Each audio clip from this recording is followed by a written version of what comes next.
Good evening, everybody. Welcome to the 28th episode of Comic Art Live. Coming at you on a very chilly evening here in Northeast Ohio. I think most of the country is under the same kind of thing. So hopefully you're staying warm. I'll have to find out how much snow Glenn got because he's in California and I can't imagine how much snow they must have got there. But be that as it may, I wanted to let everybody know that we did finally achieve our 1,000 subscriber limit that I was trying to get to. I think it happened a little faster than I would have thought. We got it done on Thursday, so that was pretty nice, right during the show, and that was pretty funny, and it worked out well for me. And so far, I've done the application stuff with YouTube, and they've finally kind of given us the thumbs up to be a part of their program. So I've got better support now, and a few other bells and whistles and stuff that I haven't quite figured out everything. They didn't give me the one thing I really wanted because I had this great idea for doing something special for everybody who is watching us through YouTube. So with luck, that will be added soon, and then I can kind of work out the details on this, my secret plan to make the YouTube channel all the more fun for everybody. So we'll see. I sent them a support request since I finally can do that. And well, you know what? Bandwidth looks better. You know what? The funny thing is, I always had my camera set a little bit wonky and I didn't realize it. So I know I actually look, you can see all the wrinkles now. I do look 52 years old, don't I? I don't look 20 years old any longer. Well, I probably never look 20 years old to you guys, but anyways, yeah, but I fixed the setting on my camera that was making me look a little fuzzy. So live and learn, I just had to have one of my, my 16-year-old daughter show me what I was doing wrong, and she fixed it for me. Anyway, so there's lots of new stuff coming up, and but I don't want to keep my other co-hosts waiting. So let me bring in. There's Glenn and Mr. Mike Berkey. We are unfortunately without Will Gabrielle this evening. He is a bit under the weather, unfortunately. So it's just going to be the three of us. Give away the big secret. You wanted to give free original art to every viewer, and you were going to finance that, Bill. And it's out of Will's collection. Yeah. Don't tell anybody. No. It was actually, it's a really good idea. A free page to every viewer, I thought was the no. I did see some cheap art over at Mike's house this weekend that I could probably pry from his hands, but no, that was not the plan. Not the plan at all. You said about 1,000 limit. Like I assume it's not a limit. It's oh no! Well, that was the plateau I wanted to pass. People can join, and 1,000 people have joined. Correct. Right. I think we're at like 1,050 right now. So it's but that was the thing. Once we hit 1,000, they start pushing our videos out, more often to people who are just browsing the site, and so they suggest our videos more now that we've kind of shown some stick-to-itiveness. Yeah. So that was a big part of it. My parents are hoping to subscribe because they're thinking about getting some original art. So for you, as for birthday gifts when you hit 60 next year. Anyway, Bill. So nice. Well, I would, that's a good. Well, this let me. Bootlegging mentions that he had ads to start the stream. So they actually showed you an ad to start the stream. Is that true? Because I'll have to look and see if that's something I can turn off. Because I certainly don't want to show an ad to start our stream. That would suck. So, Bill, I was curious. Is there another threshold that when you meet it, you get extra perks after 1,000? I was just curious. It's or is it really high? Well, everything else is really high. There's things that happen when you get to like 30,000 subscribers, and when you hit 100,000 subscribers.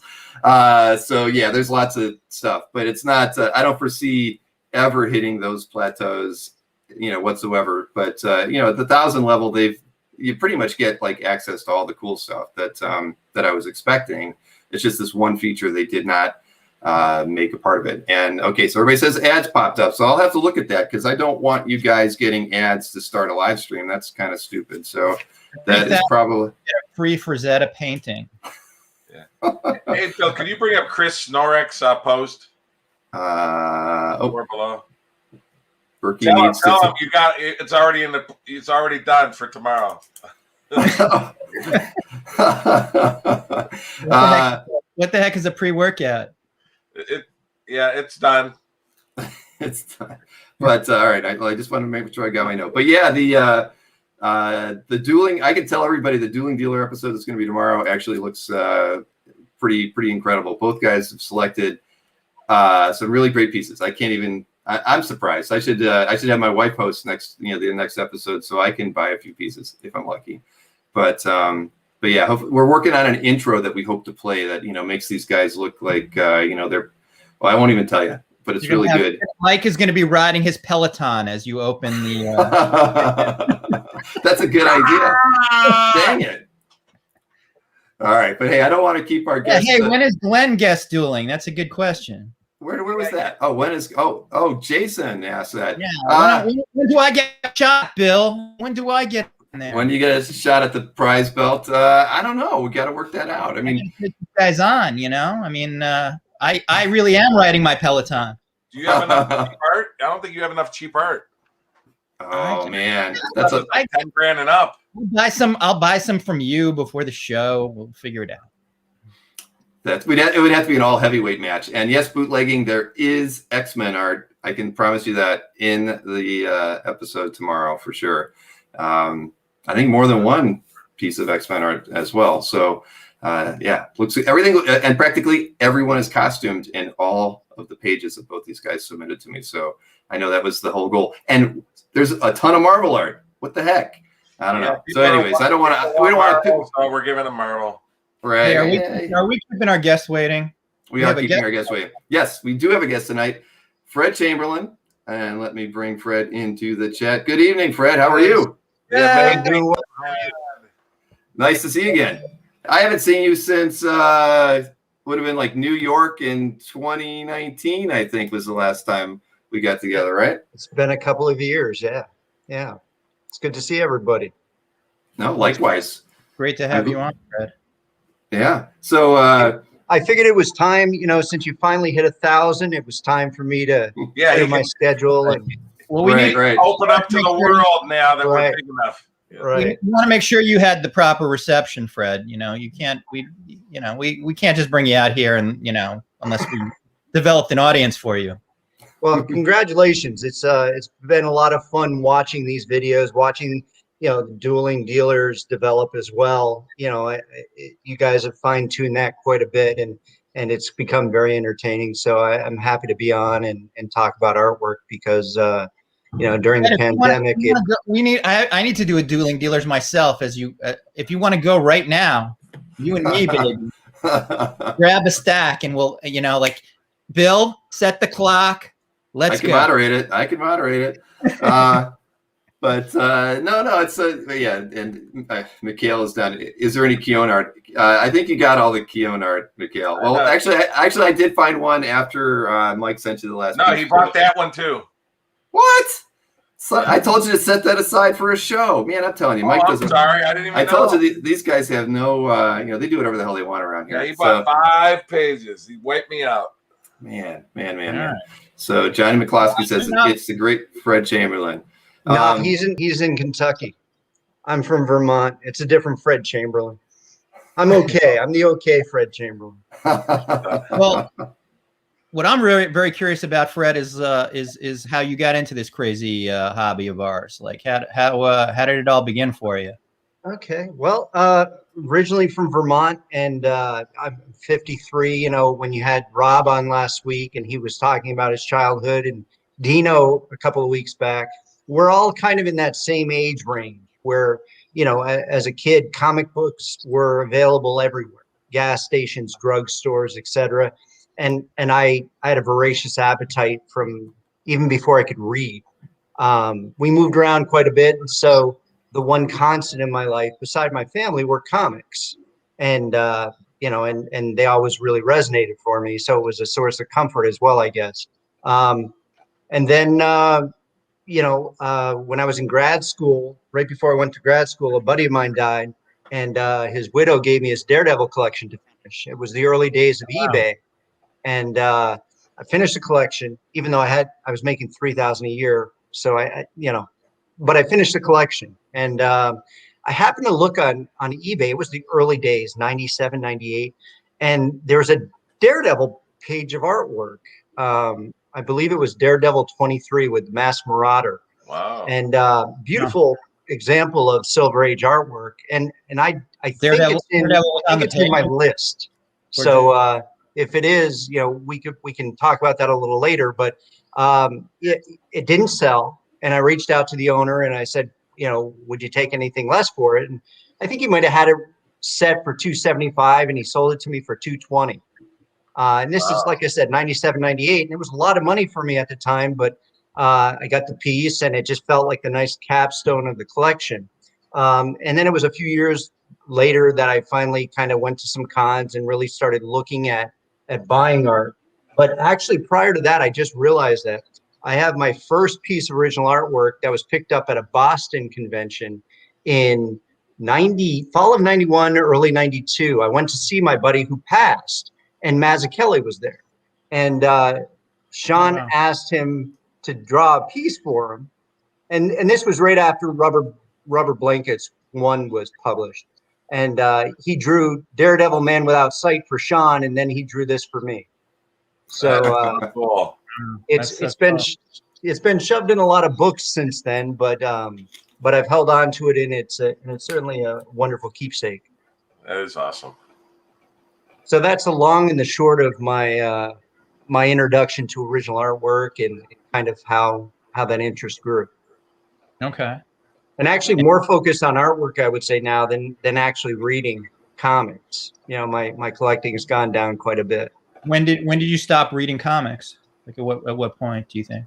I've never stopped completely, and I'm picking up more than I had, but I would say probably dropped quite a bit about 10 years ago. The writing style had changed. There was a lot more narrative. It wasn't as action focused. I love Bendis's talking heads technique. I think he's brilliant at it, but it seemed like everybody followed suit, and there were just simply a lot of people that it didn't hold my attention. So I would much rather go back and read, my original issues.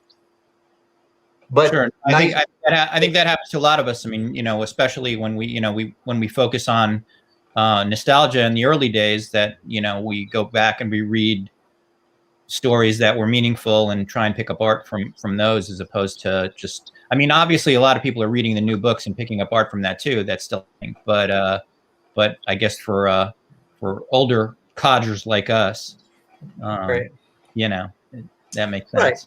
And the catch to that is that I remember being a kid and hearing, teenagers or adults saying comics have changed. I don't like them anymore. So it's just the way that things work. Spider-Man doesn't read to me.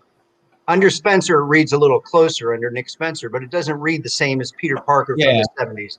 I agree with that. I mean, I think I actually find it very difficult to read Spencer's Spider-Man. And I had a problem with, like, initially when Dan Slott started on the book, I liked it, like, the first few issues. And then I just sort of felt like this doesn't feel like my Spider-Man, and then, and I kind of feel that way with Nick Spencer too. Again, it's like nothing wrong with his writing. I think he's a good writer, but he doesn't have the take on Peter Parker that I feel is the Peter Parker that I understand. So, yeah. And Slott, again, great writer. Great writer too. Yeah, I think he's a good writer. I think they're both good writers. And that Doc Ock story where he transferred bodies. I understand my version of Spider-Man. Right. He wrote that Spider-Man octopus transfer, and it was brilliant. But his Peter Parker has a different voice. Right. Yeah, that's funny. No. So okay, so you picked up that Daredevil page, and then what happened from there? Like, how did this spiral into more of a sickness? Well, I picked up that page, and I didn't pick up another page for a handful of years. And that page, I'll tell you, as much as I appreciated it, trying to figure out where to put it so it wouldn't get beaten up. It's oversized. And I had no money, so I found this frame with this, print of a covered bridge in it. So I pulled the covered bridge out of the frame and stuck the Spider-Man piece in it, or the Daredevil piece in it, so it wouldn't get beat up. Now I'm worried about what happened to the covered bridge thing. I mean. Yeah, it was recycled. I was in Vermont at the time, so we were already recycling. Turns out that covered bridge was like some heirloom from the 1600s. You know, there was an interesting oil painting on the back of that print, but I didn't pay much attention to it. I'm sure it was nothing. Oil schmoil. Right, right. You ever see, just real quick, you ever see those guys that add the Star Wars characters to old paintings and stuff like that and sells them? That's amazing. Like old $10 paintings that, like you're talking about, Fred. Guy adds like the Star Wars, those big snow things into them and everything, and he resells them. Yeah, we're scene, and it's awesome. We're gonna sneak into your house, Mike, and do little R2D2s on all your Ramita. Sure, on the cheap stuff, sure. Maybe some paint by number on the Spider-Man figures. Yeah, right. But go ahead, Fred. I just picked up a couple of stray pages here and there, and again, my income was pretty low at the time, so I didn't have a lot of spending money, and fortunately, art wasn't super expensive. And then I started getting sketches here and there at cons, and picked up a couple meaningful pages of original art from my childhood, and started to kind of connect that I can own these pieces, the nostalgia effect. So this is the early 2000s now? Yeah. And again, a couple $100 here or there, but nothing super expensive because my income wouldn't have been able to afford that or support that at the time. And I was trying to complete an Amazing Spider-Man run at the time. So there was money going there too. But over time I would go to cons and see these pages. And I'm just curious, do you still have those comics or did you sell them to transfer the funds into art? Or I still have the Amazing run, the Amazing Fantasy that I picked up. I beat myself up over it. I found it on eBay from an estate sale. A guy was trying to move it, and I offered him a certain number for it, and he accepted it. And it was already slabbed. It was a 5.0. I brought it on a road trip with a buddy of mine to Baltimore and had it cracked and had Stan sign it. Came back as a 5.0. And I love this book. And when I relocated down here, and at the time, I was living with somebody and we were going to get married, I was very concerned about finances. Like I didn't want to fall short. So I was super conservative and I ended up selling it. And it was probably the only regret I have as far as selling off any comics or giving my collection away. But I still have the Amazing one. Okay. And that comic now is probably a $75,000 book, $65,000 book. It's pricey. Yeah. Right. But the artwork. Yeah, but the artwork is something that, especially the frame stuff, I can look around every day, and that Amazing Fantasy was kind of kept in a box or kept, somewhere safe, right? Right. Makes sense. So the collection just is kind of initially just sort of organically grew, and I ended up pursuing stray pages here and there, and really no focus, and then I really started moving towards specific images, pages, or issues that were meaningful to me as a kid, right? That nostalgia factor again. That magical feeling that you have as a kid when you see an image in print. It's the same feeling I have as a full-grown man. And, you affect the child, you affect the man, right? So it's fun to kind of recapture that feeling. And Mike had noticed one of the images we have coming up was a page I bought from him. Yeah. And it's a beautiful splash, but it blew me away as a kid. Yeah. And I hadn't been familiar with that character prior to that. So, right. It's been a fun ride, and my tastes have kind of, and my directions kind of moved a little bit here and there, but primary focus with a few exceptions is stuff from the Bronze Age. And mostly Marvel? I was a Marvel kid, except for Mr. Garcia-Lopez. Right. And even before I was paying attention to names, DC Comics Presents #1 came out, and that artwork, it felt alive to me. So I remember distinctly getting that issue. But aside from a few choices, it's primarily Marvel stuff. I had a page from issue 1 on my website for a long time. I just moved it recently. That should have been yours. Yeah, I saw it in New York. Oh, yeah. Yeah, a couple of years ago. I considered it, but Yeah, I was trying to show a little bit of restraint in that moment. The Garcia-Lopez story that really blew me away, that really made me realize how amazing he was that that Treasury edition with Batman and the Hulk. That is just like Oh yeah, unbelievable artwork. Yeah, and I mean, we can go on and on about him. As a kid, it was the DC Comics Presents, and for some reason, I really gravitated towards the way he drew the Flash, and of course, all of those Superman covers. But that Marvel Treasury, I didn't have the money as a kid to pick it up, and I always kind of saw it from a distance, right? But when they reprinted the gold reprint, I got a copy, and it melted my brain, and so I was able to get a few pages from that book. I have about a dozen pages from that book. Um, and I'm very fortunate because I look at that and I could stare at that for hours. As Jonah Hex, the same thing. You know, when I was a kid, I loved Westerns, but that series really flew under my radar for a few reasons. And now that's something I chase voraciously. I love his Jonah Hex work. He didn't do that many of those, did he? He did the first early four. ones? Yeah. First four, and then I think he did issue 10 and 30 something. But no, he didn't. He wasn't on for a long period of time. Right. But you could look at his Atari Force. You could look at his Elseworld stuff. I remember picking up a great page as he did the Joker, I believe, the short run Joker series. I remember getting a couple pages at a local comic convention here in Youngstown, Ohio. Guy had Garcia-Lopez Joker pages. I couldn't believe it, and they're phenomenal.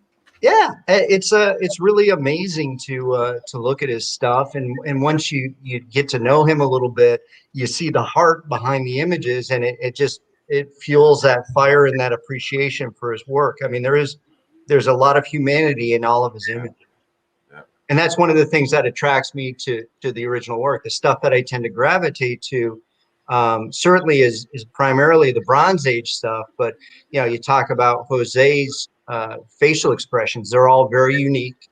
You can see the nobility in Superman. You could see the determination in Batman's face, or compassion in Wonder Woman's face and strength, right? Or the savagery in the Hulk. The Hulk never looked better. Right. That's I remember stuff that, the cover to that issue was like on eBay, I think like around 2000 or something like that, and it went for, I want to say something like $10,000 at the time, and a buddy of mine actually wound up picking it up. But and then Which I think cover? the cover to the Hulk versus Batman Treasury. Yeah. Wow! It was like 10 grand on eBay, like around 2000. And actually, Dan Foreman picked it up. No kidding. Had it for a while, and I think he wound up selling it. I don't know where it went to, but wow. I'd love that. I'd love that piece. Yeah, that was an amazing piece. But it's fascinating. I mean, Eddie Barros's art, we'll talk about that at some point, but it's the humanity in the face. Alan Davis, it's the same thing, that kind of soft feel that draws you in the facial expression. Paul Pelletier, it's the same thing. Paul's my favorite working artist now, and I think he's brilliant and incredibly underrated. I would agree with that too. Yeah, I like Pelletier a lot. Very solid.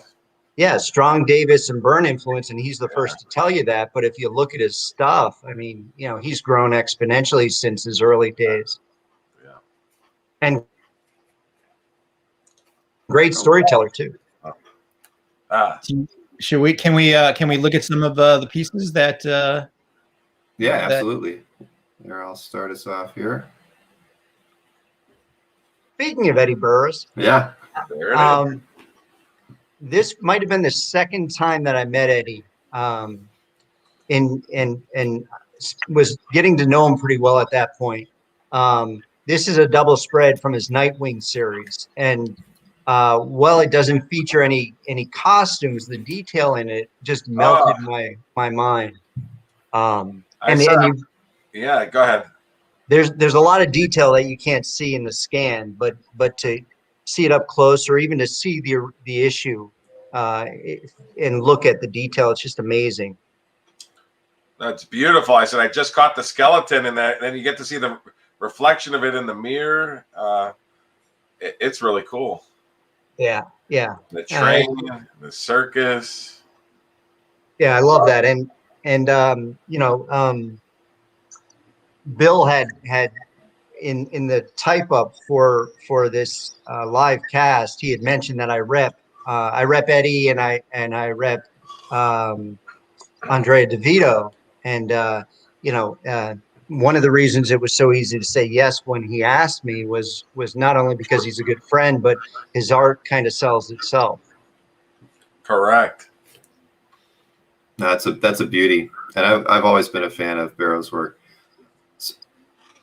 So what did so now that at least we've mentioned that you've repped him, I mean, how did that start, and when, about what time frame was that? And you've already said he approached you first. He did. I'm a psychotherapist. I'm in private practice, so I'm pretty busy with my full-time job. The connection with Eddie, the friendship developed, got to know each other, and then he reached out to me at one point and asked, said he wanted to kind of wanted to know if I would consider selling his work for him. And I thought about it. We talked about it a little bit, and never had any intention of repping or any real interest. I was talking with Glenn a little bit earlier. I don't have any plans of repping 10, 20 people. It's too much work. But it was kind of to help Eddie out initially. It's been fun. I've met a lot of people, a lot of great fans, and it's helpful to Eddie, and it allows me to see the art up close. I've got 7 boxes downstairs of his artwork, and so it's almost like I have a free collection of Eddie Barrow's art that I can look through anytime I want, but I haven't paid a thing for it, right? Which is one of the other perks of doing it. So, and that was the same with Andre. You have to give that artwork back or sell it, right? I just want well, to somebody has to come looking for it first, Glenn. Nice. Well, it's all on CAF though, right? I mean, it's in the Super Pals gallery. Yes. Super Pals out art. Andrea Devito also has some artwork up there, and that story is pretty much the same. I was having some friendly conversations with him, and then at one point he asked if I would consider selling his art for him, and I was happy to do it. Andre is a good guy, and as with many great artists, a lot of Eddie's pages and Andrea's pages are incredibly inexpensive. So you can get a really nice page for under $100. And there's plenty of them. I've got hundreds of pages posted. So if anybody wants to take a look, there's my plug. Eber Ferreira does the inks on a lot of Eddie's work. They work real well as a team. So there's a lot of beautiful images there to look through and to potentially pick up. Sounds great. Yes, What is Eddie Barrow's working on now? We actually just had an art drop today on CAF for Future State Robin Eternal #2.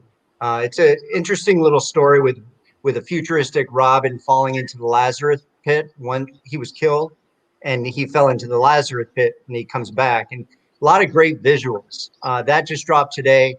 Next month, the first chapter of Batman Urban Legends, I believe is the name of the title, comes out, and Eddie's doing a story with Chip Zdarsky, Sure. Batman Red Hood issue. And I've seen the visuals for that too. He's been sharing some of those online. We've been sharing them on Eddie Barrow's Art Fans Facebook page, and stunning work. I mean, and there's a lot of buzz and a lot of excitement about his return to Batman. Yeah, very cool. Just so everybody knows, I did put the link to the Super Pals gallery and to Fred's personal gallery over on YouTube. So if you're watching through there, and check out the description, I've got the links there. So that way you can check out the art while you're listening to us. Thanks. So about when did you? When did this all get started? Because I know you've had the Super Pals gallery for a little while on CAF. Mm-hmm. It was. Let's see. It was after I moved down to the Lehigh Valley, so it's probably I want to say maybe 8 years ago or so, 7.5 years ago. Okay. It's been a little while. Yeah. Maybe a little less than that. I'm not really good with dates.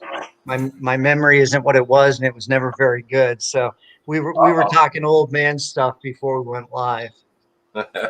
Hey, my wife makes me take Prevagen, so I don't know why. I must be becoming forgetful or something. So I don't know if it's working either, but so when a patient tells you their whole life story, and at the end you go, "Excuse me, what was that again?" Right. Yeah. Yeah. Well, Well, I mean, what my father calls CRS disease, which stands for can't remember shit. Yeah. right. I remember that one. Well, and you know, with therapy, obviously the stuff, it feels relevant, right? It feels important, and when someone's sharing their story with you, that stuff tends to stick. But Sure. but like day-to-day stuff, dates, Oh. order that I picked up artwork, you know, Or- where to find Ramita Spider-Man pages. I mean, who knows? You can remember that stuff. for me, it's where the heck did I put my keys? Where did I put my wallet? That's my thing. My glasses, I'm on the phone looking for my phone. I mean, I think a lot of us do image of that. R2D2 on my Ramita Spider-Man page. Yeah.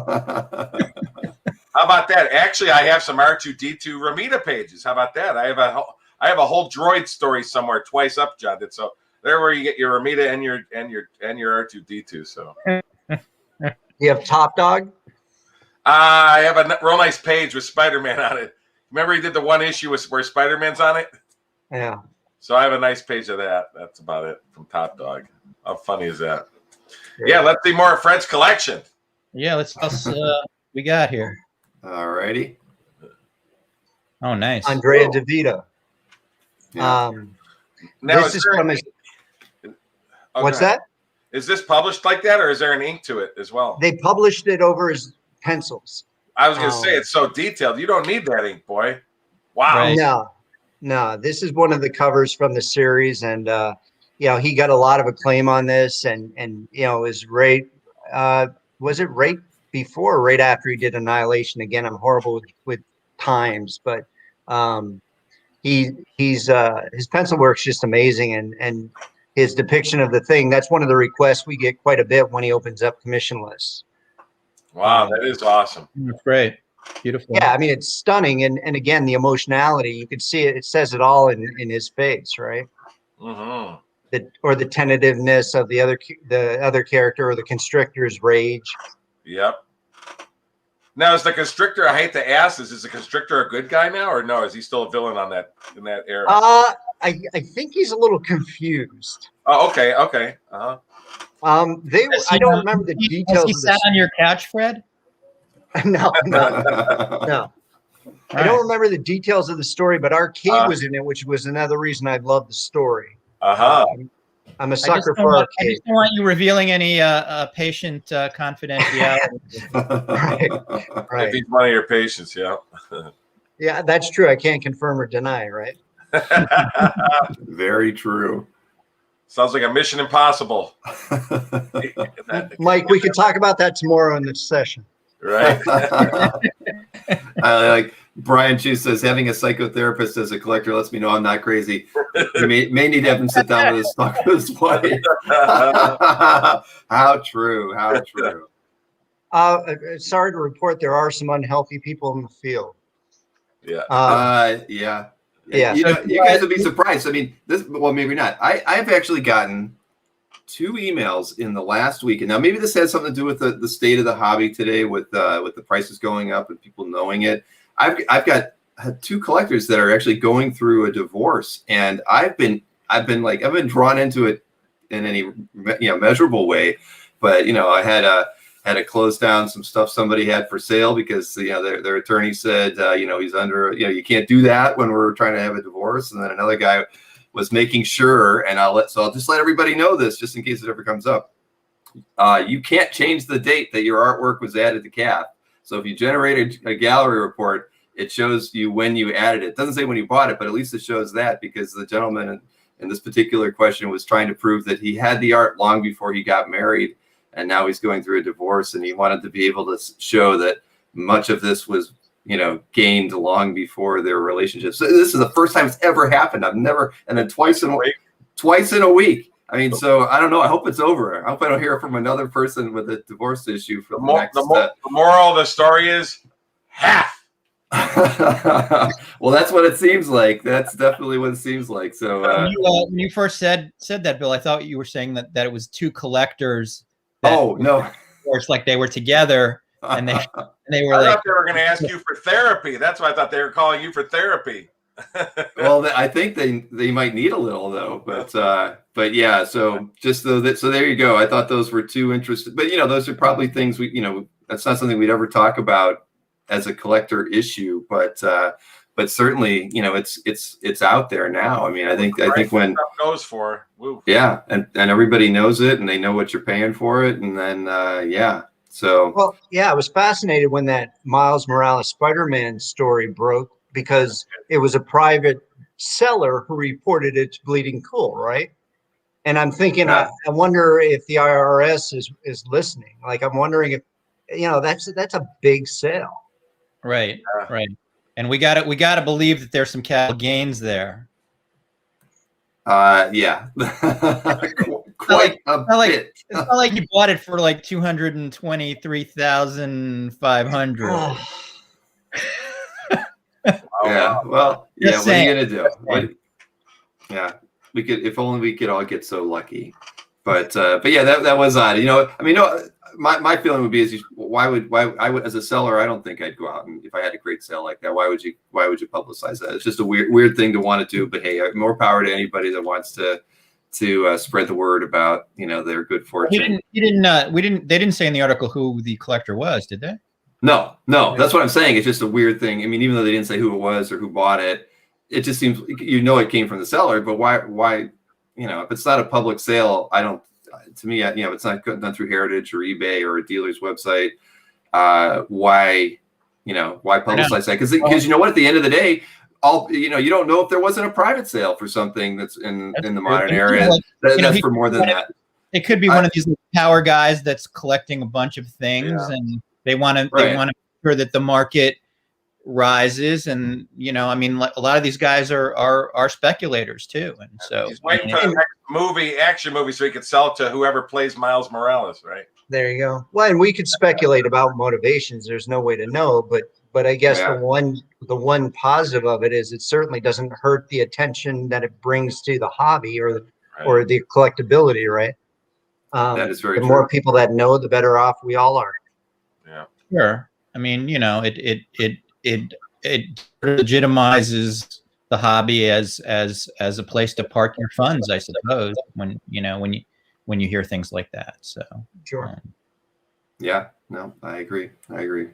So why don't we look at some more art? I think we've got a few more pieces here queued up. Oh, there's that colon piece. Page, wow. This was a $20 page, huh? At $220 or so. Yeah, I think it might have been $245 with shipping. That's awesome. Yeah, I got very. I wouldn't have paid over $200 for that thing. The irony is that when I was a kid, I didn't get Colin. I didn't get Kirby. It wasn't until I was older that I really understood what they were doing and the skills that they had. Mm-hmm. That I truly appreciated them. But this page is a brilliant example of Silver Age art. It's got the scheming villain. It's got the battle with the hero, and then it's got the best friend and the girlfriend wandering around, wondering where Matt Murdock is. Right? Yeah, believe it or not, I like the bottom panel the most. Yeah, it's fun. Just the way it's set up. I've got that hanging in my office actually. Panel with the Gladiator, but the bottom panel's good too. Right. The one thing I didn't get about Gene is he'd always, and I hate to cut down on it, but I don't know why. Sometimes like the battle panel, like he would hide faces when people are battling a lot of times, and I go, man, show their faces. Wow, but I mean, Ditko did that a lot too. So a realistic battle sequence, and the inking by Giacoya is great too. Oh, the inking is phenomenal. Without question. Yeah, it's a beautiful. When I was picking the piece to blow up, I almost used the lower panel, Mike, but I didn't. Because I like that one a lot too. Because I didn't like the one because I couldn't see their faces. I was like, all right. Yeah. I like the bottom panel. A lot like the where. Yeah, no, that's cool. Right. I mean, when you're street fighting, Mike, and you're down on the ground with some dude, like we can't see your face either. I know, but this is comics. It's visual. Did you just say just comics? No, I said this is comics. It's visual. Oh, okay. You see that stuff. A regular fight, yeah. You know, seeing you fight in the gutter is pretty visual too. What's that? I didn't hear that one. I said seeing you fight in the gutter. Yeah, like, yeah. It's visual too. You know, it's better than Peloton. Yeah. But I am with Jeremy Days. Fred, I'm with you though. I didn't get Gene's work early either, and I have a much greater appreciation of it now than I did when I was 16 to 24 and trying to get it. I like Gene and Jack Kirby too. I appreciate it more. I didn't care for them at all when I was 13 and 12. Or even Carmen Infantino. I mean, the same way. I mean, Gene Colan has that kind of like action stretch that Kirby had, but like, I mean, he's got his own spin on it. But yeah, I mean, they're definitely the dynamics of motion are at play with Colan's work. It's his work's a little like, Kirby's work is precise. Like you always know exactly what's going on in an illustration, and Colan's work, although is similar in terms of the dynamicism, like there are more shadows, and you can't always tell exactly what's going on in a Colan illustration. But I think that's part of the beauty of Colan also. Right, and I think he's wonderful with the fluidity and movement, right? Whereas Jack, to have Jack draw a Spider-Man battle doesn't necessarily feel right. But I picked up another Colan page from Gem, Son of Saturn, which I never read, and it doesn't have Gem on the page, but I think I paid $25 for it on eBay, and it's in my gallery, and it's basically a guy being abducted in a car. And he wrestles them, and they go off a bridge. And so it's not a costume page by any point, but is that those visuals, the storytelling.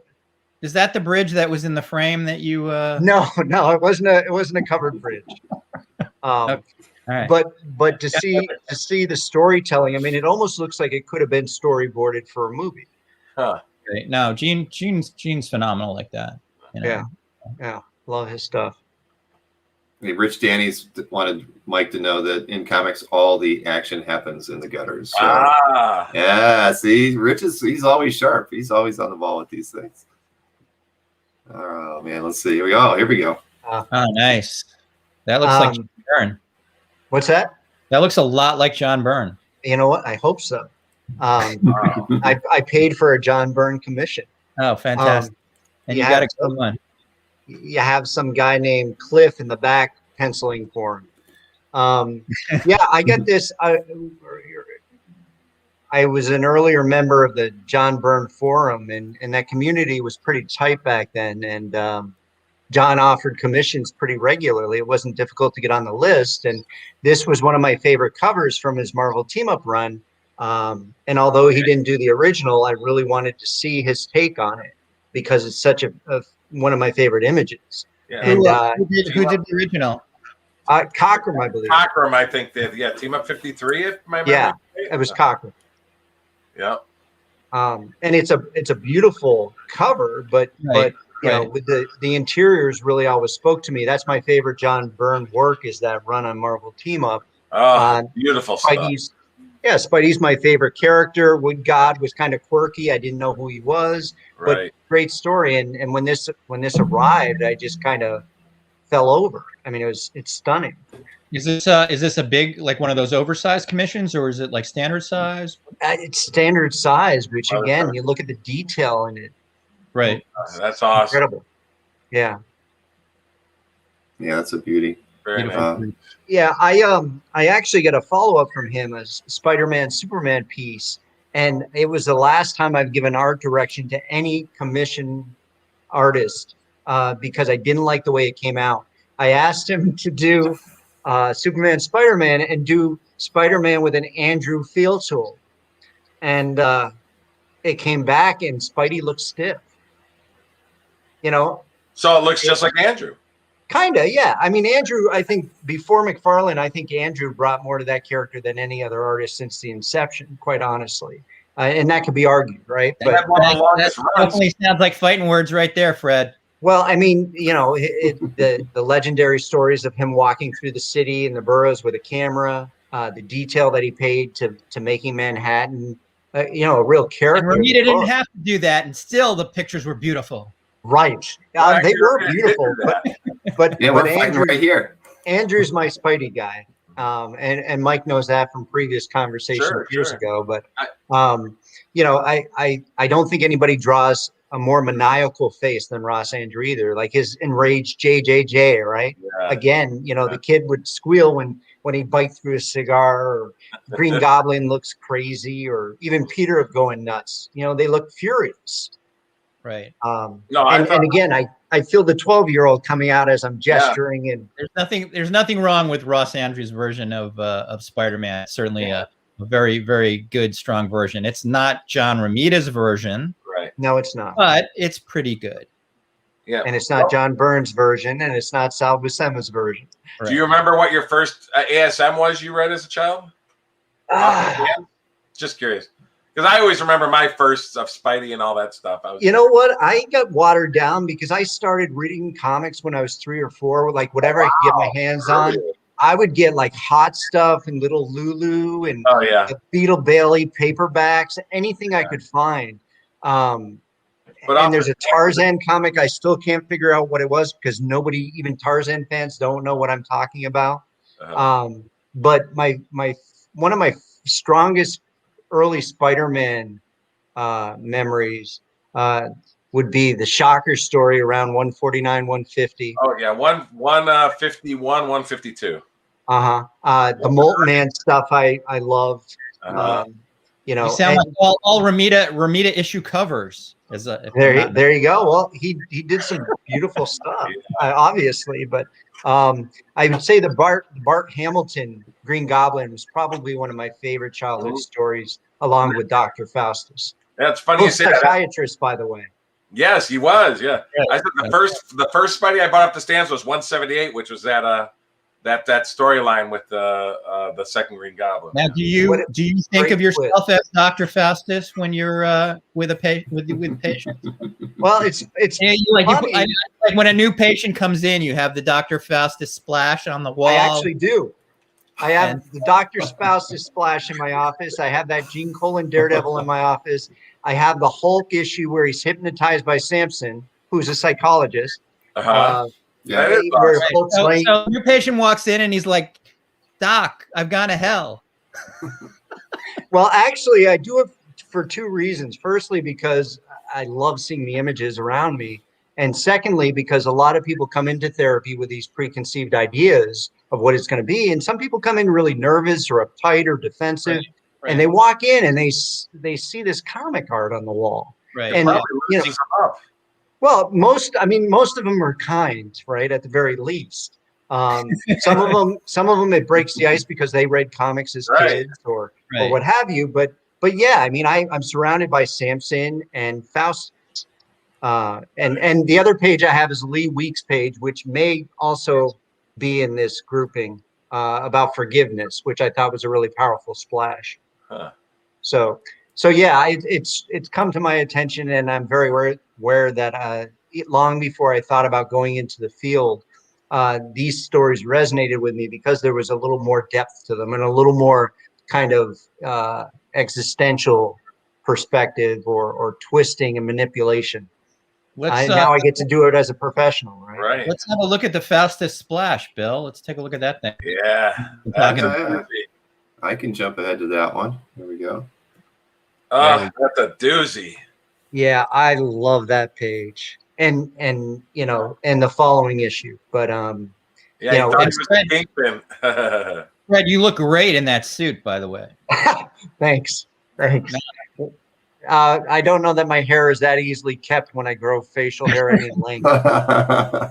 But yeah, I love that storyline. The idea that this guy had these powers, and while he was strong, and I suppose in this issue, in this story, he was stronger than typically portrayed. He was a fairly normal guy, but he got Spidey hooked because he hypnotized. Right.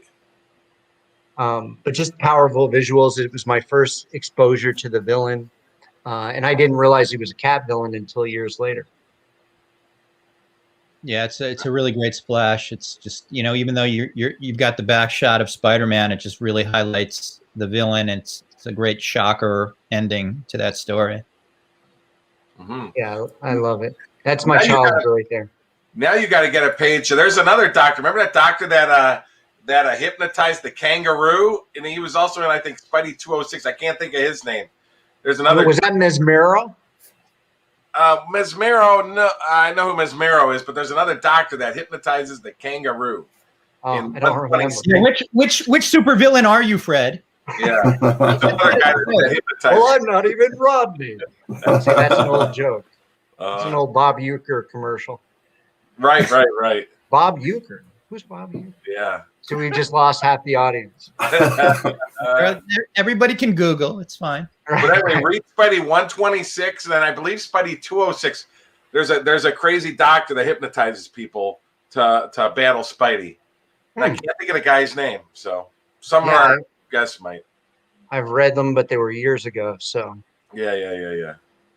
Maybe before I miss thinking about hypnotizing things. Carlos wanted to know when you were going to do some more when he can see some more Barrows prelims. The prelims, I've got a lot of them, and because it's so time consuming to go through them and scan them, etc., it's one of those things I've been meaning to do. But they also are pieces that we bring to shows because a lot of people have a limited budget and they're looking for artwork, but they don't necessarily have the money to buy a finished published page. So that's one of the reasons I've resisted kind of putting a lot in. Although, you know, I could certainly prioritize that a little more and maybe get on that. Yeah, you can bring out a few of the pieces because you know at the end of the day, I'm sure you know there's some people on CAF with limited budgets wouldn't mind picking up a few pieces here or there. That's a great point. I'll get on that, Carlos. There you go. Let's see, and there's you can you can scan while you're while you're with your patients. You could or those patients that'll go over well. Those patients that can't afford to pay can scan for you while you're I don't know. Never mind. Right. It's probably well, we're not ethically we're not allowed to barter, but there is a part of me that wonders if there'll ever be a day where someone says, you know what, the funds are tight, and I've got this old comic collection in the basement. You'll make an exception, dilemma, right? You're not allowed to barter unless it's comics, and then you can. Right. Well, this is a piece you were just talking about as well. Oh yeah. I was fascinated with this issue. Herb Trimpe cover. And basically it's long before Peter David's run where they explore the whole psyche and they talk about the abuse as a child and his trauma and this page, the reason I loved it, it was the first one I saw from the issue, but the reason I really love it and it's hanging on my wall in the office is because it kind of is a nice representation of so many people's misperception of therapy and what that is. In this case, hypnosis, right? You know, man, I never thought I'd see the Hulk on the couch, you know? Right. Right. And all of them kind of having different responses. I just love it. And even the brilliance, I think it's hysterical. It's one of the funniest lines I've ever read in a comic. Yeah, I want to get a t-shirt with that says Hulk knows how to breathe. Well, yeah, that image would look great on his chest, right? That whole first panel. Yeah, that's great. Okay. Yeah, and I'm always looking for pages from 227. So if anybody out there has them, I'd love to talk to you about that possibility. That's probably just that issue. Yeah, that's one of the number ones on my list. Huh. Yeah. Why? You got a lead, Mike? Maybe. I'll do some checking. I appreciate it. Yeah, that character looks a little familiar, Mike. I was just gonna say. I was just. That was funny. Don't you collect Hulk, Mike? You might have a few pages. Covers. I collect covers. Yeah. Hey, do you know what the character is? That the heavyset guy? Who that is? It's the same guy. That's Kropotnik. It's the same person. I wonder if that's him. That is. That's what I'm saying. Okay. Come on, Mike. Why do you think I said that? I know, but I just went to Hulk 227. They don't even list his name in the comics.org. I don't know. What? The other night. Go ahead. I was gonna say in tomorrow's Dueling Dealers, we we're doing in the first round. We're actually doing we're gonna do it as an auction since it sort of happened in the last episode. So both guys have a piece to auction off for round one, and it'll be 90 seconds or more depending on when people stop bidding. But Mike's piece is a John Romita Sr. Kropotnik. It's the first drawing of that character sketch, right? So I just thought it was funny because I didn't see it till today, and then I was pulling up Fred's images, and I'm like, son of a gun! How crazy is that to see the same character, that obscure character, twice in the same day? So yeah, I thought that was pretty peculiar. Nice thing about that piece, and again, not paying any attention as a kid, but Sal's pencils were serviced really well by Jansen. Yeah, Klaus did the inks on that, and they're beautiful, and they bring a real unique look to the piece. Agree. Inkers, and we all of us collecting know this. Inkers don't get nearly enough credit for what they do, and I mentioned Eber before, but it really does make a difference. And you talk to any professional artist, and they'll lament stories of inkers who didn't do well by their pencils, but they'll praise people that do. Right? Terry Austin. I mean, Rob was on here last week talking about the brilliance there, and you could see that in those X-Men pages. Yep.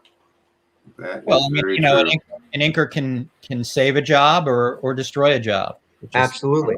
Really depends. And more now colorists too, right? In the published work with the digital coloring and overkill. But yeah, I really love Klaus's work over Sal. Great, yeah. But yeah, here's that image just so you can see. See, I had it right, Mike.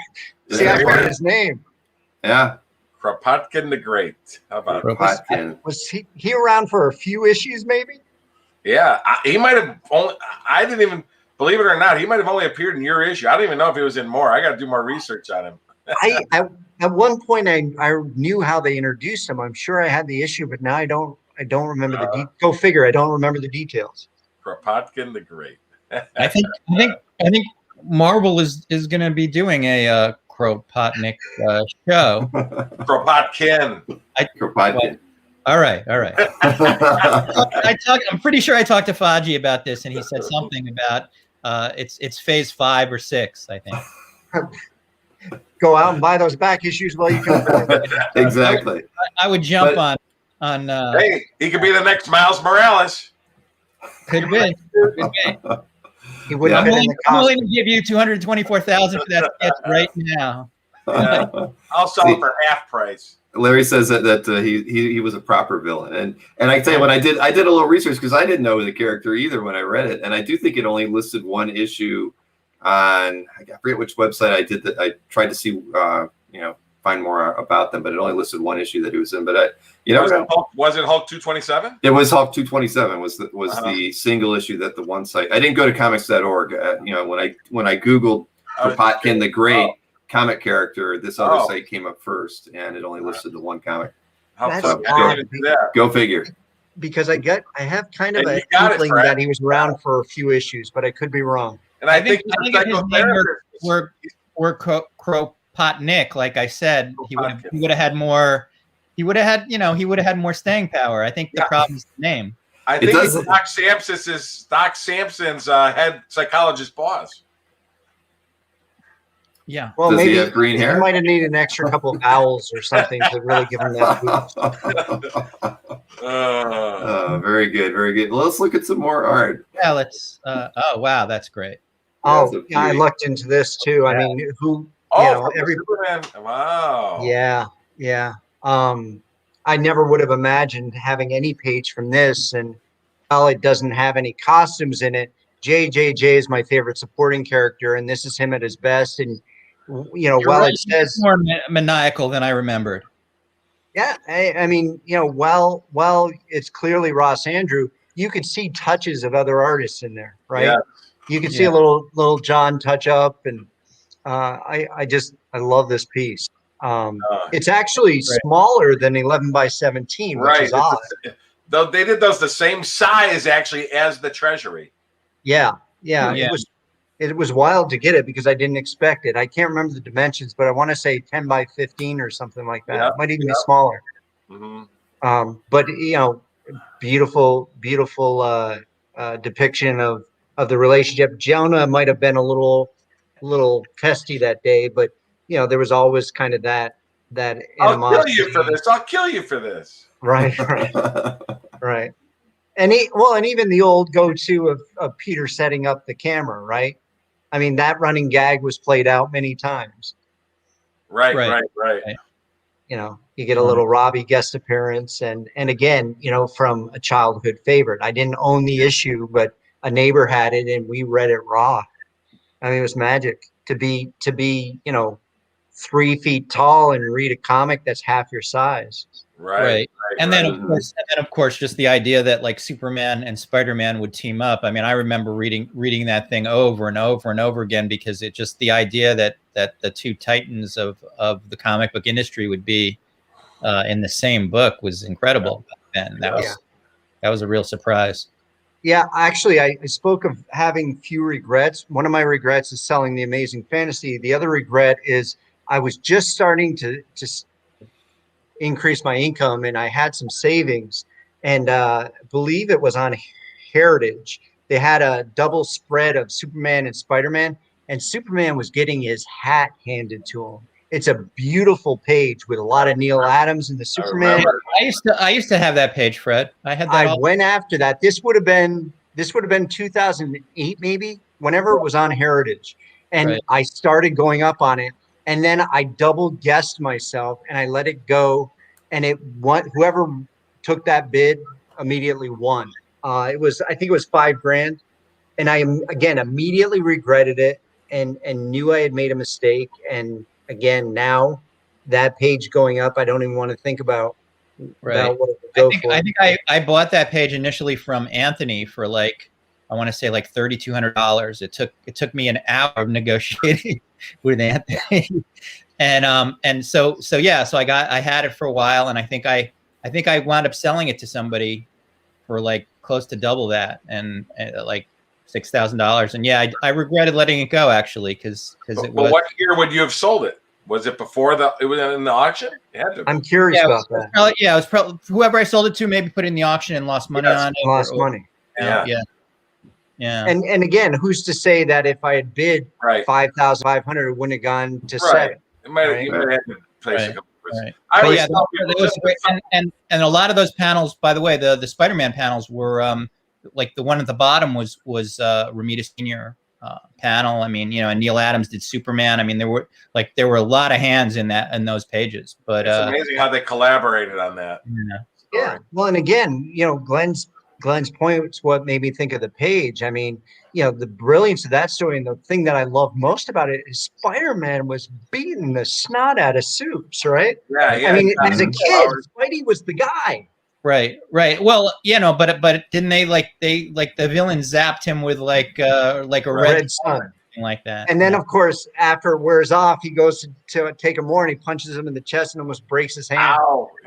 Yeah. But yeah, what a fun story. I mean, I don't think they've, aside from that Hulk Batman book, I don't think they've had another one. And the Muhammad Ali. Well, so I guess there are several, but I mean, Marvel must have said, how is Spider-Man going to go up against Superman and save face, so to speak?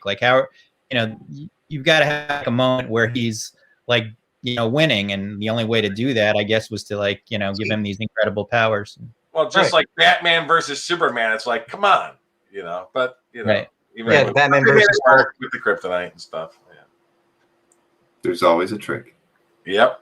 And as long as it's a fun read, Paul Pelletier. Yep. Oh wow, that's fabulous.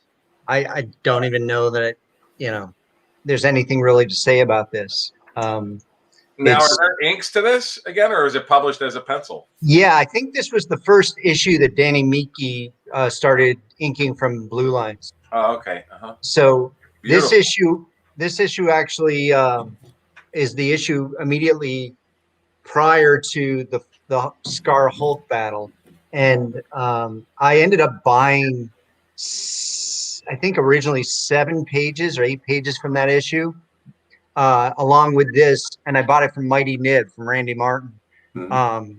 But that story goes back and looks at the history of Bruce and his father and the abuse, and they're not pages that I would display on a wall, but very powerful pages emotionally. So so again, I think it's really a testament to Paul's skills in storytelling and anatomy and emotionality. It's awesome. Yeah, I love that one. This is the other page in my office. Oh, really nice. Yeah, yeah. This is the Lee Weeks page. Yes, it is. And again, Who's the anchor? Williamson. That's Williamson. Okay. Yeah. Yeah. Nice. Yeah, I mean, he really complimented Lee's pencils. But I first met Lee years ago when I was waiting in line by his table in was Hotel Pennsylvania in New York. And Gene Colan was running late, but I wanted to say hi and thank you. So Lee was in the table beside him, and I started talking to Lee. And over the years, I've gotten to know him. But every time I'd see him, he'd have this page in his portfolio, and I love Lee. But one of the things that used to make me crazy was I'd go through the portfolio, and there were always, he's gotten better about selling his art, but I'd see this page and I'd say, I need it. And he would say, oh, well, yeah, I don't think I'm ready to sell it yet.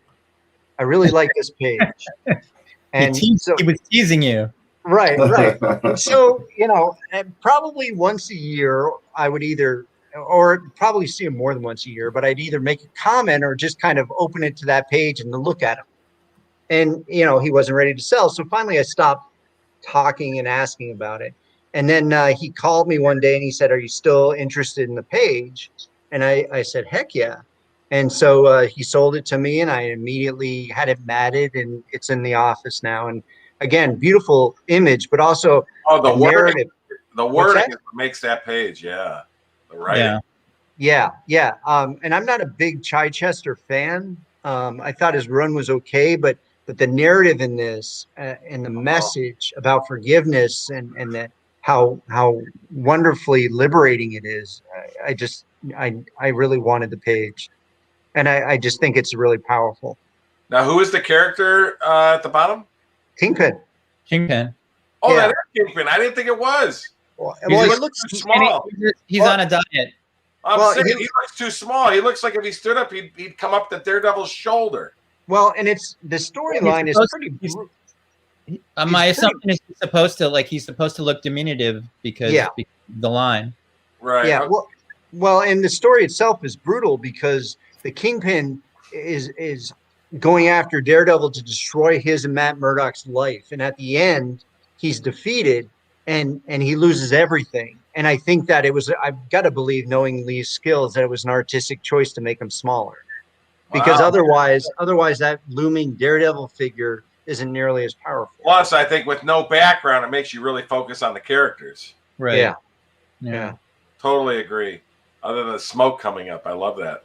Yeah, he sold it to me with the understanding that if I ever decide to sell it, I need to give him first option. I don't see myself ever selling it. No, that's an awesome page. Yeah. I've been lucky. Yeah, well, obviously it took a little bit of negotiating and a lot of stick-to-itiveness on your part.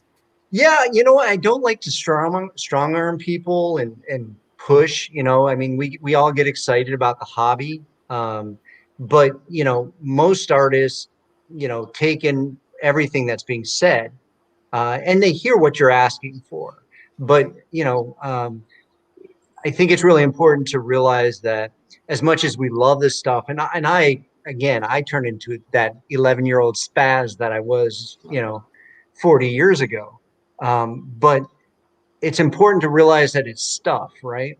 And that's one of the things when I'm sitting at conventions with Jose, I love interacting with him and have a buddies weekend, and I love interacting with fans. But I'm kind of there also because I like to sort of draw lines for some people who see him as a commodity. And I think that's a dangerous mindset for any of us, is when we forget the humanity behind the work. And that's in anything, right? I mean, you're going through fast food and you're frustrated because you have to wait 7 minutes, right? It's about. Well, I think Fred will, there's also a difference between,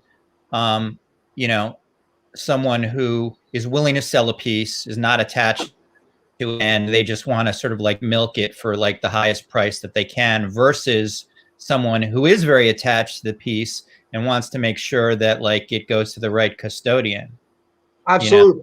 So it sounds like from Lee's perspective, yeah, like sort of I was kidding about the fact that he was teasing you, but almost like the idea was that like this was an important piece to him and he wanted to make sure it was going to somebody who would really appreciate it, as opposed to somebody who would like 5 minutes later go like, who's the highest bidder on the Lee Week splash, you know?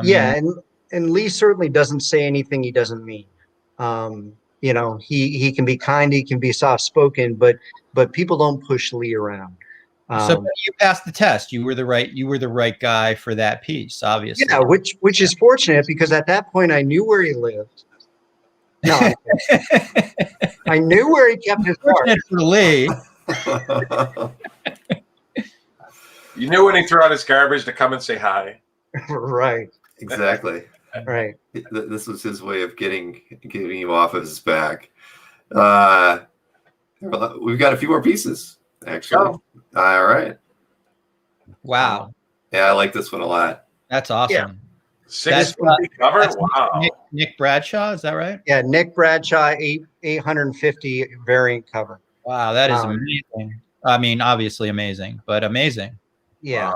Wow. I really like Nick as a person. I like his artwork. And I was talking to him at one point in the middle of the pandemic, kind of checking in with each other, and said that I had realized I never picked up a piece from him.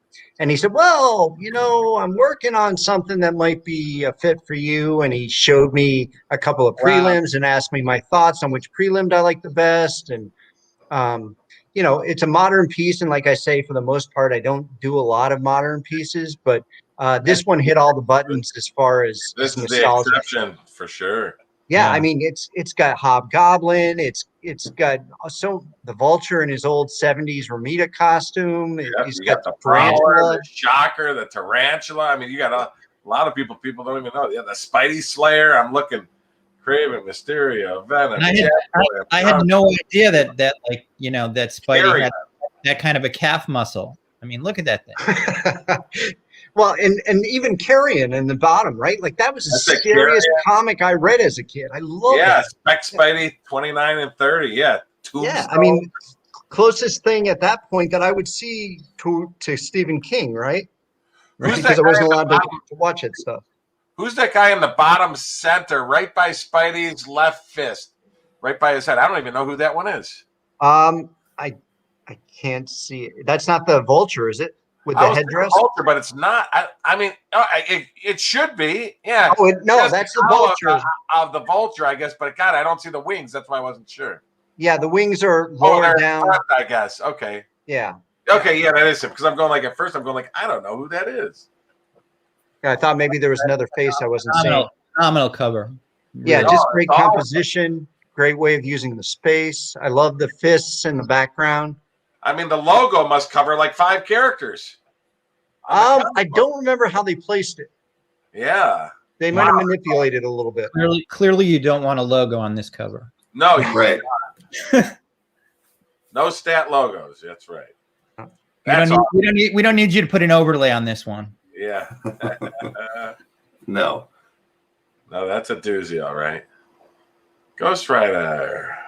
Aaron Cooter. I like the angle. I love the buildings. Yeah. That's awesome. That's not not a building set up like that. It's like a bird's eye view to no, I'm sorry, a worm's eye view to Ghost Rider. Very, very cool. Yeah, that was a cover to number 1. And Aaron's another guy that I just really enjoy talking with. And when the images started being released online, I just was captivated by the way he depicted them. And so it was 2 years ago, I believe, when it was coming out, I set up with Eddie and Nick's, Aaron's seated like at the same seating position a row away from me so I can see him.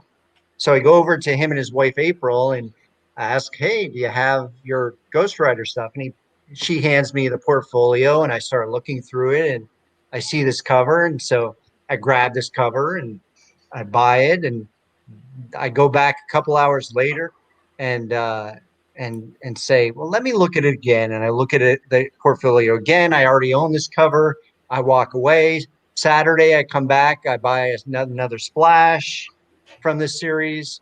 And then later Saturday, I bought a third.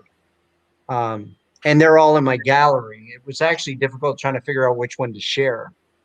But I just really like the way he draws them. And I think his thin line technique works real well for the character. Yes. It's a fabulous piece. Like, I think this is a good choice. Yeah. And apparently it frustrated a lot of fans who were like trying to get to his table to buy it, because I've had offers since, and I was hearing from the two of them that they kept having people coming up asking where it was. Timing is everything. Timing is everything. That's right. It's in that frame that we took the covered bridge out of, and Right. you know where Star Wars. we know how to find it. Snow. Well, it's timing and obsessive compulsive, right? Because I couldn't believe I was walking away with 3 pages, but they were that nice. Yeah. So we'll see. We'll see if Nick Cage comes back. Right. Yeah. This Mike had commented on before we went live. This is Gabe Hardman. And it's just a real powerful cover that I've always loved, and I thought Gabe's style would work well with it. Gabe was working in the 90s on for Marvel for a little while under Gabriel Beckman, I believe his name was, and then went and worked in the movies doing storyboarding, and decided early 2000s to come back in and get back into comics. He did an independent graphic novel with his wife called Heathen Town. Very Bernie Wrightson type vibe to it, but beautiful work and really well written, and I loved it. So that's how I became aware of him. And at the time, he was doing commissions just to kind of, I think as much as anything, to kind of brush up on the feel he wanted to develop. So they were really inexpensive, and I loved his style. So I got several for myself, and for Christmas the following year, I think I commissioned him to do 6 pieces for some friends. And they were all stellar. I just like the atmospheric feel of the way he works. Shadowing, his storytelling skills are great, and obviously not as much at work here with reimaginings, but it's still real solid work, and I love these pieces. That's a beautiful way to get great art without, emptying the wallet, Yeah. To get great art. Yeah. Well, and again, those accomplished artists. Yeah. And buying covers wasn't on my radar at that point. I didn't even really have a sizable collection of originally published pages, but those really spoke to me in his work. I couldn't get enough of it. People were busting me at the time because, they were saying I was stalking them or what have you, because I had so much of it. And clearly that was before volume of Jose's work found its way into my collection. Right.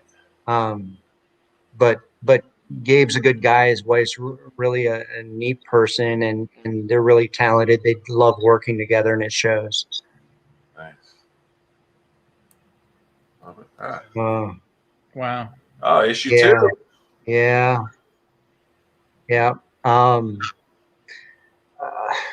I mean, he's, people call him the master, right? This is when superheroes go rock hopping. Right.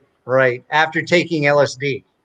I thought Spider-Man co-starred on this shooting webs. I didn't know. Right.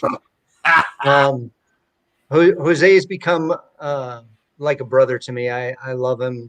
Does he live local to you, Fred? He's in New York. He's in New York. Okay, he's in the boroughs. But over the years, I've come to rely on him a lot as a person. He's kind of a morality barometer for me at times. And one of the things that I joke with him about is that I met him at a time where I wasn't in a great space. I was kind of cynical. I wasn't the person I wanted to be. And and he makes it easier to be a better person. So I joke with him that at cons he's helped me to be a better guy, and I've helped him to be more of a jerk. You know, he's never going to be a jerk, but you know, I think in managing his art sales when he's at shows, when he does that, I think he's a little more firm with people, and I can say that I'm better for knowing him. But certainly his artwork, you know, it sounds like what you're saying is that you're like, you know, you're like teaching him to stand up for himself, be more firm rather than like necessarily be a jerk. Cause it's hard when people really love your stuff and you want to be nice to them, but you have to like, you have to be able to like respect yourself at the same time. You can't let people, you know, sort of take advantage. And I think I think he respects himself, but I mean, he's right. I'm originally from Europe, and right. He's soft spoken, and right. People, you know, we all know, and ourselves are guilty of it. We can get aggressive or overly focused on wanting something. Right. And so maybe a little more about boundaries than anything else. Boundaries is what I want to say. Yeah. But yeah, his, you know, the coolest thing about going to shows with him is when you have like a Brian Boland or an Ivan Heiss or Alan Davis come up to introduce themselves, and they stutter and they get really uncomfortable because they're so in awe of this guy. Right. You know, these modern masters who kind of just sort of fall apart when they meet him. Right. But his work certainly speaks for itself, and I've been fortunate to be able to purchase, you know, from auctions and private collections, and from him at shows, a lot of pieces. And I think that's one of the reasons that I am as focused on buying pieces as I am, is because of the friendship. But I should probably give a shout out to Mike Davis too, who's a Canadian yes, art collector. Sure. Mike's a good guy, big Burn. You know, yeah, and it's interesting because he's made it possible for me to get most of my Batman Hulk pages, because he'll buy a page, and I think some people misinterpret what he does. He buys pages and he sees himself as kind of a temporary keeper for the page. He'll enjoy it for a while, and then he might see a Byrne X-Men page he's chasing, so he'll sell it to kind of partially finance his next page. And so he does move his collection, and some people kind of jump to conclusions about what that is. But I can tell you firsthand, he's a stand-up guy, and you know, he sells me those pages at exactly what he buys them for. Selling art is not a sin on this show. Right. But no, it's not. But he's allowed me to get, you know, 3 sequential pages, the most controversial and probably the coolest pages from that issue, with you know, the Hulk bear hugging Batman and him boxing the ears, right? Mm-hmm. I wouldn't have those pages if I hadn't developed that friendship with Mike. But Jose is yeah, I think, you know, for me, he's the heart of comics. Well, he's easily one of the most respected artists out there from other artists. From everything I've ever read and talking with artists, he is the most revered, you know. Yeah, and it's incredible because when you meet him, you know, as incredible as an artist he is, I really think, you know, he's even more impressive as a person. You know, and I guess maybe I can stop there. So you know, no one's expecting me to get down on a knee and propose. But yeah, he's a brother, and I don't respect anybody in the world more than I respect that guy. That's awesome. You know, it's fun how we talk about the 70s stuff, and I know Glenn has heard this. I've shared it once or twice before, but I thought I'd share it now. When I got in the hobby, like a couple of years in, it's like around 92 to 95, I'm discussing art with people, and everybody would tell me, oh, the 60s were the best era in comics, then the 80s were the best era of comics, where you had Watchmen and you had Boland. Everybody would say, but the 70s, nothing happened in the 70s at Marvel.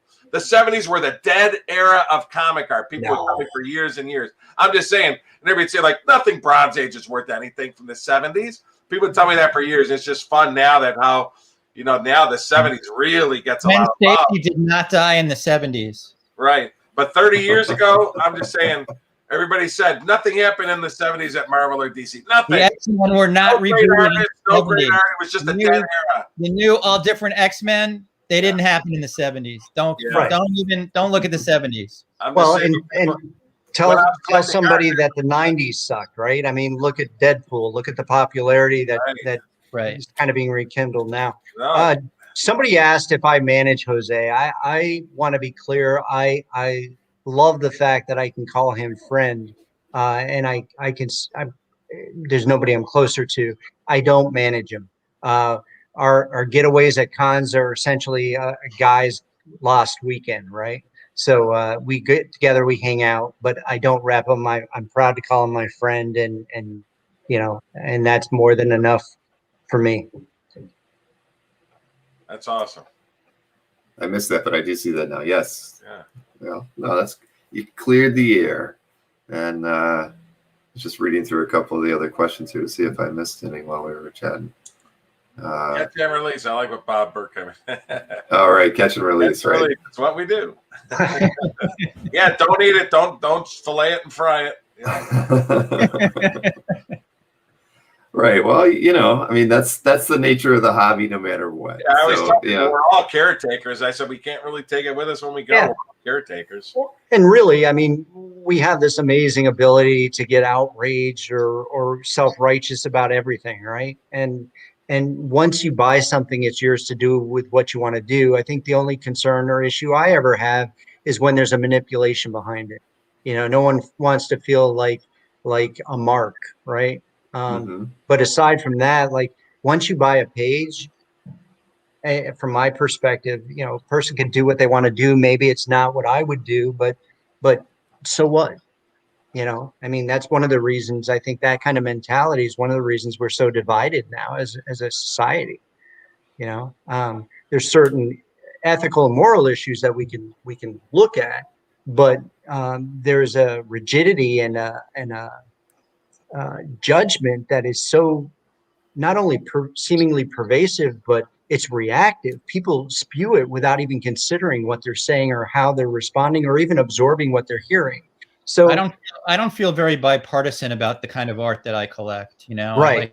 I don't. Right. I'm not interested in other people's opinions of the art that I collect. It's really only my opinion is the only opinion that matters when it comes to my collection. I want to set the rules right here and now, Fred. I don't want Thanks for reeling me in. Yeah, but again, even that speaks to a great point. Like it always fascinates me when somebody has something to say about somebody's art or what they love in their collection, and I just kind of go, you know what? If Justin Bieber brings you joy, if you don't like artist A is somebody that you love, you're not a Justin Bieber fan? Is that where we're going with this? Well, I mean, I remember in college, and again, I'm old. A buddy of mine used to argue about who was a better band, Rush or U2, and it was kind of a fun rivalry, but we were kind of serious about it. And at the end of the day, well, it's obvious. It's obviously U2. That was my contention, but he was. I mean, Geddy Lee revolutionized the way that instruments. Anyway, I have a buddy who loves Rush. But yeah, I mean, but I still haven't found what I'm looking for. I keep collecting. There you go. Mm-hmm. There you go. Glenn's the voice of reason in the live chat. But music I listen to, you'd laugh at me. Your grandparents would love me, and you guys would laugh. So Lawrence Welk, Polka. Believe it or not, my favorite all-time singer is Barry Manilow. My favorite singer is Karen Carpenter. And my favorite band is ELO and Air Supply. So, all right. Yeah, I was a big Barry Manilow fan when I was around the age of 12. I used to run to the store, buy the 99-cent 45s, run home and play it like 50 times, and I'd be in heaven. If you want to get goosebumps, go look up, Mike. Go look up. There's The Kid Inside. It's a Broadway song that he did a cover of. And I'm outing myself, I guess, by saying that. But yeah, I mean, I think music is a wonderful thing, and anything that gives us that sense of connection or emotional resonance, right? I agree. If somebody collects cherry Pop-Tart comic art, right, I'm not sure what kind of emotional resonance they might have to that, but you know. No, I said, believe it or not, people don't notice I actually write poetry, and I'm always into ballads. So I always was into like love songs and stuff like that. So I was. Well, his stuff is great for that kind of stuff. Yeah. Well, good. How are we talking about Barry Manilow? Yeah, I don't know.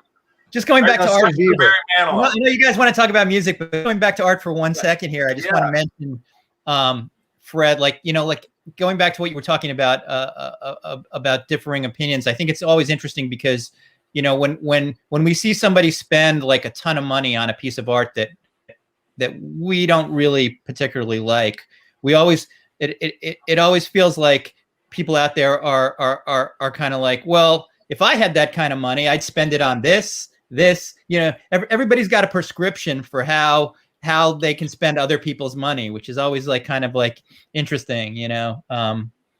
Really, you need to stick to just spending your own money. If it brings you joy, if it makes you happy, I mean, go to you know, a brony convention if it's your thing. Go to, you know, music fest if it's your thing. I mean, why is that a bad thing? We're very quick to kind of pass judgment and somehow feel a need to share our opinions as if they have some sort of importance outside our own heads. I'm not even sure what a brony fest is, but I totally disagree with you. It's a good thing you don't know what that is. But I'll tell you, you know, that's actually why we used to have a forum on CAF. I took it off because I was just tired of the negativity surrounding people's comments about things just like that. You know, the validity of something that someone wanted to collect, and right. Yeah, it was really made me sad, and that's why you have joy. You have to enjoy, you know, what you can afford, and you enjoy, you know, what other people can afford, and I mean, you know, this should be a hobby of joy. You know, clearly that's the artist's intent when they're drawing the pieces, and you know, it should be when they're living in your home, you know. I mean, we're getting free therapy from Fred. I just find that we're gonna get a bill, Brian, don't worry. I just find that I'm at my happiest and most content, and I find that clients and friends and family are happiest when they kind of reel it in a little bit. I mean, you have to do the introspective work, or you're always reacting and you're not grounded. Great. So I'm done being a therapist now. So Fred, I feel like I'm slightly addicted to this hobby, and I'm wondering if you think I've gone a little too far in terms of you know, it's not just my hobby, but it's my business. It's all I talk about around my kids and family. Have I gone too far? Is you know, do I need to take a step back and reflect? Glenn, I'm glad you asked that, and I think you're maybe at a turning point here. What I'd encourage you to do is to consider giving away a few pieces that might be particularly will make you feel better, Bill. Maybe even valuable. And I'm willing to be that surrogate for you. So you know, we can certainly discuss this a little. All right, let's talk about it, Fred, because I feel I'm at a turning point. I think I've had a breakthrough. You know, and I don't even mean to necessarily go in these directions, but I did really appreciate some of Dino's reflections, and there have been some other people who kind of bring their own sort of perspective into the hobby, and as we're talking, it just kind of flows. So I'm grateful to them for even kind of moving it outside of just the black and white inks, right? So anyway. Oh yeah. No, it's Dino was great to talk to. I mean, I thought he had one of the great, you know, just a great perspective on the hobby and on his collection, and I wouldn't know, Bill, because you wouldn't let him come on our show. So you know, I mean, Mike and I have no idea. Yeah, I don't know what they're talking about. Oh man, I'm sorry. That was it just worked out that way. It just It did. He was on with West, right? Was he on with West? He was on with West. Well, I told the both of them. Right. That is the easy way of letting us down. It just worked out that way. Right. Well, you know, Dino was supposed to be a second guest when I interviewed. Who was it? now I can't remember who it was. He was, because what I've done on my Thursday shows is I say, would you be on the show, and wouldn't you feel more comfortable if a second person was with you? And if it's okay with me, I don't care. And in this case, Dino was the second, and he backed out the day before something came up, and so when Dino came to me and said, when he had time, he said, I'm ready to do it, but I want to have West as my second. And I was like, oh shoot, man, both of these guys would be great on their own. But now I felt intimidated, Glenn. I was almost going to have you be on the show with me, because I didn't think I could handle Dino and West together. Right. I didn't have to do a lot of talking with that one. You probably did okay. I did all right, but but that was the way I looked at it. Because those guys were fun, and they definitely deserved their own show. But they were great together. It was a phenomenal show having the two of them. Awesome. But we have Fred, and Fred has enabled me to move forward with exactly. my hobby. I can't wait to see what pieces you're going to give up. What's that? Hey, like we said, like Fred said, and I think we all say it, to me, this is therapy for all of us. It is actually. Like, listen, I always tell Fred, and this is the honest to God's truth. I worked at a hospital for 23 years. I remember having just the worst day ever at the hospital. Either I'm getting yelled at for something, or just having a bad day, or a patient went south, and I said, you know what? This really sucks, but at least I get to go home and look at my art when I go home. And that made me get through the day. Honest to God, I'd say, I get to go home and look at my comic art, and that's gonna. And if you put on some Lawrence Welk while you're looking at I'm the not art, a Welk fan. Barry Manilow. I write the songs. Mandy, Weekend in New England. Looks like we made it. Oh no, we went back to music. Yeah. And again, I think one of the things that I talk with people about occasionally is the idea of keeping the kid alive inside of us. Yeah. I think that's so important for Not health. a problem here. It's Not for a health. problem. It's for emotional health. I And agree. just, and what greater way than to tap into that childhood love, right? Yeah. I mean, and so, yeah, absolutely. This stuff is as much about self-care and joy as it is about collecting anything. Yeah, totally agree. It's about being a kid again. I tell people, believe it or not, we were talking about music. I hate that. One last thing about music. I actually listen to Christmas music year round. It brings me joy. When I'm doing art stuff, I turn on, there's a satellite station that's Christmas year round. I put it on for 4 hours and I do my art write-ups and stuff. It just Freak. keeps me going. I was going to say, Fred, you could probably write a paper on Mike if you really wanted to. I love Christmas music. Yeah. So.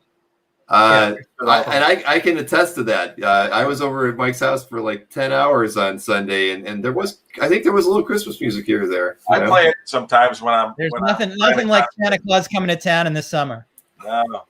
Or Karen Carpenter singing her songs. That I get both. Mike, do a little I'm Mr. Heat Miser. Oh, well, that's Year Without a Santa Claus. Yeah, I'm real familiar with all the cartoons. He's Mr. Heat Miser. He's Mr. He's Mr. Red. Wait, Green Christmas. Now the credits roll. Green Christmas. Yeah, exactly. He's Mr. 101. Okay. They call me Heat Miser wherever I go. Okay. So, Bill, did you Now- say something now, about Mike, losing control of the show a couple weeks ago, or fear? Yeah, I was looking for the Doing mute a button. little Karen Carpenter now. Wow. Only just begun. Yes, and I agree with Aaron. That it And has just so taken. people don't know, people probably don't know, Year Without a Santa Claus and Santa Claus is Coming to Town. Mickey Rooney was the voice for Santa Claus in both of those cartoons. But he can't draw for crap. No, Yeah. and Bob Euchre could have been in that as well, and no one would have known it.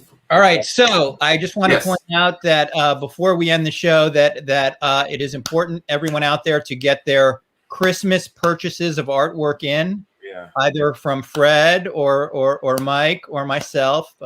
We are running Sure. Christmas specials now in February, Sure. and yeah, Well, we just had the Chinese New Year, so it's still holiday in some sense, the holiday season. right. Well, but Very true. it's just it's always Christmas. Yes. And make sure people sign up on YouTube. Oh, that's true. Yeah, my wife forgot to poke at me today, but yeah, sign up, subscribe to the channel on YouTube if you're watching us over there. We've got good things planned. That's for sure. She always she encourages. Somebody usually pops in the chat and says something. So even my kids are off their game this evening. So What are you gonna do? Congratulations again. It's been a really fun thing to experience over the weeks. Like we say, this is good therapy for all of us. It's good therapy. And finally, we have a professional amongst us. Right. I'm a one-timer, though. You're always welcome back, Fred. You've been a joy to have here. Well, thank you, and I appreciate it, and thanks for the conversation. It's been a lot of fun. I was going to read an email that I got, but I can't find it. Oh no, here it is. Here, this is something that I just want to share with everybody because I get these emails literally 2 or 3 times a week now, and it's really because of the chats we do and being able to have people like Fred here to to interview them and talk with them about their collections and their experiences in the hobby. But this is like a standard email I get at least 3 times a week from somebody I've never emailed with before. So I won't tell you who wrote it because I don't even know who they are. But it says, "Hi, Bill. I'm a fairly new collector, only been collecting in earnest since 2019 or so, and I recently found the Comic Art live shows you've been doing on YouTube, and I've been watching them nonstop ever since. I don't really have any friends in the hobby, so the shows have been really helpful, and now I sort of feel like I have a lot of friends in the hobby." And he just says, right. And I literally get 3 of these emails a week from people whom, I get it from people who have been in the hobby and on CAF for a long time too. But I get a lot of emails like that from people who are new, who are, started collecting in the last year and a half, really haven't been able to get out in the shows. And what we're doing here has really meant a lot to a lot of people. And so, I see this and it just makes me really happy to know that we're helping people kind of break the ice to get into the hobby and to learn more about the people who've been in it a long time. Put a face to a name, that they've seen online or heard about, and so this is really important stuff that we do, just getting together to talk. And okay. And I was going to say, like, Bill, if somebody is watching that's just got in the hobby, don't feel like you can't make a comment or ask a question about anything. There's no silly question. There's no silly question. Ask anything you want of anybody. It's true. It's true. That's always back to that story, Mike, where you left me sitting on the living room floor. Oh, yeah. And I was just too shy to get up there and talk to everybody. I said, it's true. You got to get out and put yourself out there. Yeah. No, he did us all a favor because you went out and built CAF after that. So he said, "I'm going to get him." When Mike insults you, it just means you have to try a little harder and become a titan of industry. I didn't insult him. Bill just got too shy and he stayed in the corner and didn't come out. Yes, Dave Morris and I were just hanging out looking back in 2001, looking at the bins. Yeah. But it's true. The thing is, so it is great, and I appreciate the fact that it's meant it's meant so much to so many people, whether they've been in the hobby for a long time or not. Because it's great. It's great getting together with everybody every single week, and even seeing Mike every week and Glenn every week. It's just great. I'm having a good time. I miss Will tonight. I wish he texted him. He said he has bad diarrhea, but he'll get better. Yeah. That's a joke. That's a joke. I knew I should have muted your mic like 10 minutes ago. All right. So let's see. Tomorrow night, on that note, thank you, Mike. Tomorrow we've got Dueling Dealers at 9:00. That'll be a lot of fun. Anthony and Mike going at it. Hopefully a little bit more. It was me and Fred. No, that was tonight. That was Garcia-Lopez. That was the first sketch he ever did for me. No kidding. What year? 2009, you didn't date it, huh? Maybe 2010. Nice. It was a doodle. Yeah, it was a nice doodle though. Yep. Yes, and I have Matt Kennedy on Thursday. So, and I'm starting that show early because Anthony is. If you didn't know it, I should mention it. Anthony's giving away a $250 gift certificate on his to his store. He had this weird competition where he literally filled up 2 long boxes, one of Marvel comics and one of DC comics, and he took them to a shooting range. And with one of those Barrett 50 calibers, he shot both boxes. And so he's basically giving away that gift certificate if you can guess which box was the strongest, who makes the best comics, and also what was the total number of comics that the bullet went through. We didn't know if there was like art covers or Mando paper books or regular comics. I think it was all just it was a mix of everything from the 60s to current.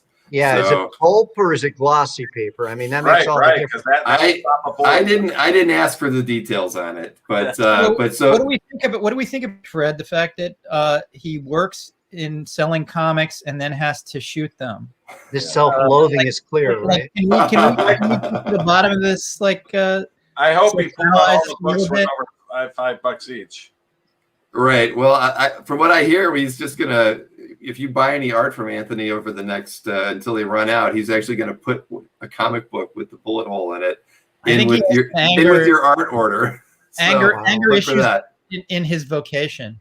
Did he film this? I'd be curious. Yeah. Well, that's what's gonna. So on Thursday, usually I'd start at 9, but I'm gonna start at 8 so that he can. He has a video that that accompanies this thing that he did, and then we'll announce the person who gets the gift certificate. So if you wanted to guess on it, you just have to email Anthony. It's Anthony@AnthonySnyder.com with your guess on which company had the strongest long box and what was the total number of comics that were bullet went through. Penetrated between both boxes. So now, is Anthony moving to Texas? No, he is not. He likes it. He likes it in New Jersey. I just want to know if he has a gun rack and what's going on. Apparently he grew up in Vegas and did a lot of plinking or something, out there in the desert. So he's apparently a fine marksman. That's how he shot the smiley face. I saw he when we had that fake Rob Liefeld thing, he shot. Yeah. I mean, he's an amazing shot. Yeah. Yeah. Yep. Yeah, exactly. I don't know if I'm going to get that. I paid $20 for that. I don't think I'm going to get it back. I think he's going to keep that.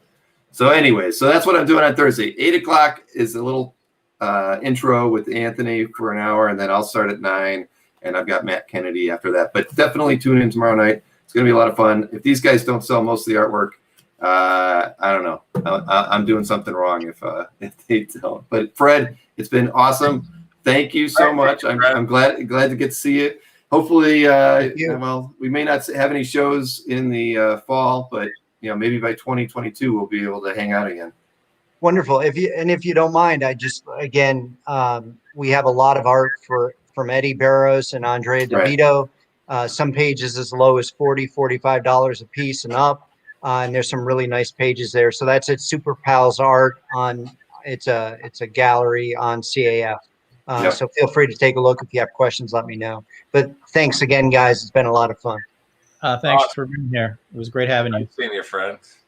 Barry. All right.